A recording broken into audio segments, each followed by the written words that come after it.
বন্ধুরা কড়াইতে তেল দিয়ে দিয়েছি, কড়াইতে তেল দিয়েছি। পেঁপে আলু চিংড়ি বানাবো, যে চিংড়িগুলো ভেজে নিচ্ছি।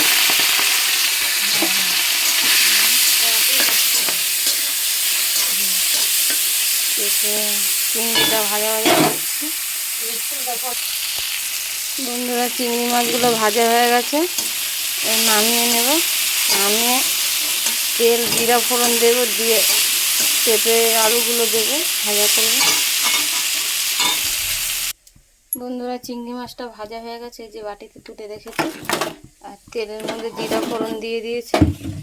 এখন এই যে পেঁপে আলুটা ধুয়ে নিয়ে এসেছি কল থেকে। বন্ধুরা পেঁপে আলু দিয়ে দিয়েছি, যে পেঁপে আলুটা কষানো হবে। তারপরে মশলা দেবো, দিয়ে তারপরে এবার জল দিয়ে দেবো।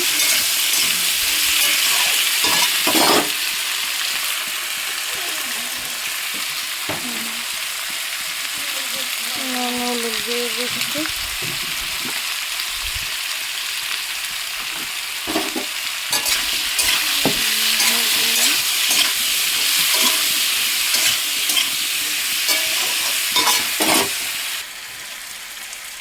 বন্ধুরা মশলাটা দিয়ে দেবো। মিক্সচার বাটির মধ্যে মশলাটা রেখে দিচ্ছি সব এক করে। আদা রসুন পেঁয়াজ কাঁচা লঙ্কা টমেটো সব দিয়ে একসাথে বেটেছি। দিয়ে দিচ্ছি মশলাটা।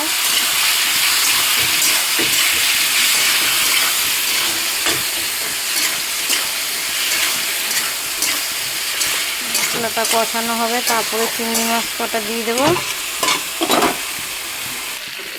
বন্ধুরা মশলাটা কষানো হয়ে গেছে, পেঁপে আলু এবার চিংড়ি মাছগুলো দিয়ে দিলাম। এই দেখো চিংড়িগুলো দিয়ে দিলাম। এই অল্প কাটা চিংড়ি মাছ 100 গ্রাম হবে। দিলাম,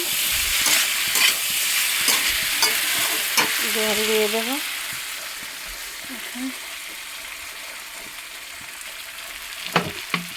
জল দিয়ে দিচ্ছি, কষানো হয়ে গেছে।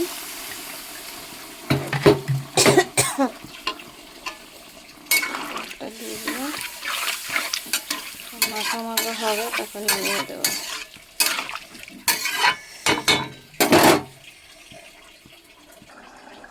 তরকারিটা হচ্ছে, রান্না দিয়ে চাপাটা দেওয়া আছে।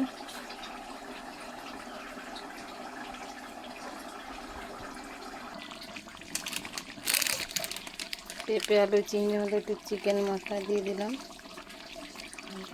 চিকেন মশলা দিয়ে দিচ্ছি।